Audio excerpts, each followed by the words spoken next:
they were all taken out.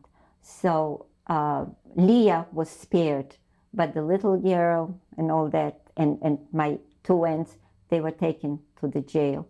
They were in the jail for 2 or 3 days because the Germans didn't feel like it pays to, you know, they wanted to collect enough people.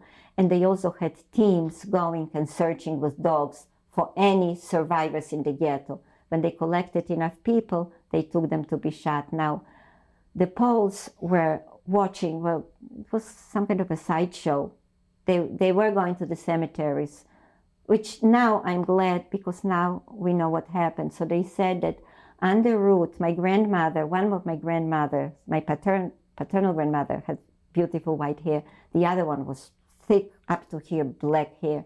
They said when they led them to the cemetery, she was white, totally white, for the 2 or 3 nights they stayed. Now the system was, and I saw some pictures of it in the Holocaust Memorial Museum, and the system was that they lined up, they told the people to get undressed, because this way they saved the clothes. They didn't have to be washed or shot through. So they told them to get undressed totally naked. And somebody dug the grave, probably the able-bodied Jews, and they were standing over the grave. The Germans were in the back, and they were just shooting them. They were falling over. But if you want to shoot somebody, don't degrade them. Can you imagine? In those days, nudity was sacred. Nowadays, people run on the beach nude. What's the difference?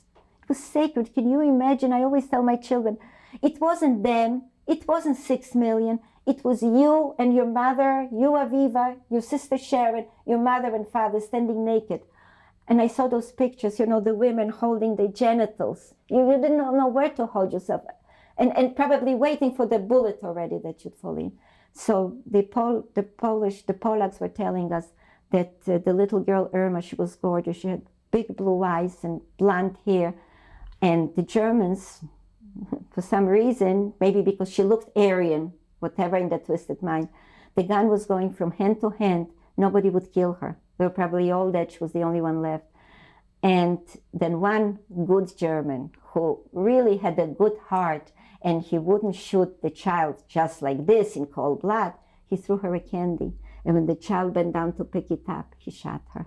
That was the end. And maybe a day later, they took out the people from that camp, and the same story. So somebody else told us that my aunt, now she didn't know whether her daughter lived. She knew her husband may be alive, but for whatever reason, she wanted to live. So she was already naked. And, you know, you figure I'll be shot anyhow, at least I won't fall into the grave. Whatever prompted her to do, she was totally naked. She was running. How long did it take? They shot her too.